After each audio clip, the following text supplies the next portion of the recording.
He lured women with modelling jobs and then photographed their final moments before he took their lives. Harvey Glattman was born in 1927 in the Bronx, New York, and he grew up doing some pretty questionable things. He would progress into stealing lingerie from women's apartments that he'd broken into. He started stalking, and he even SA'd some people. He spent some time in prison before being paroled in 1948.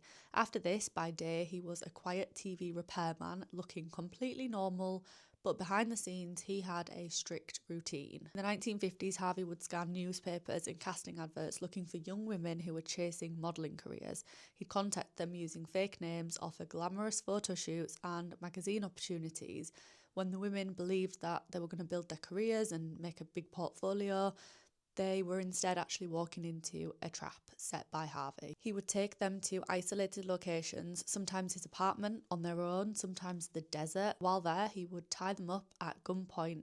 Then he would take photos. At first, they were staged poses that he would get the women to do, but then as the women froze in fear when they realised what was going on, the scenes just became more and more disturbing. He would slowly move from photo shoot to murder. And even after he'd done that, it didn't stop there. He continued photographing their bodies, treating it like some kind of artwork. Between 1957 and 1958, Harvey murdered at least 3 women, including Judith Dull, Shirley Bridgeford, and Ruth Mercado. She was another victim who'd had the same exact photo shoot situation set up that he liked.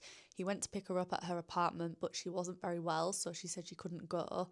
And that left Harvey absolutely furious about the fact that they couldn't go and, do his plan.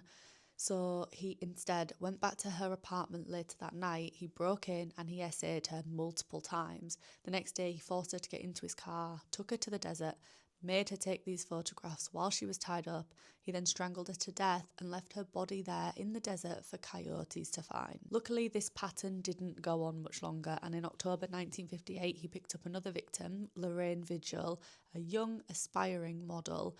Just like the others, he pulled a weapon out on her and he forced her to tie herself up.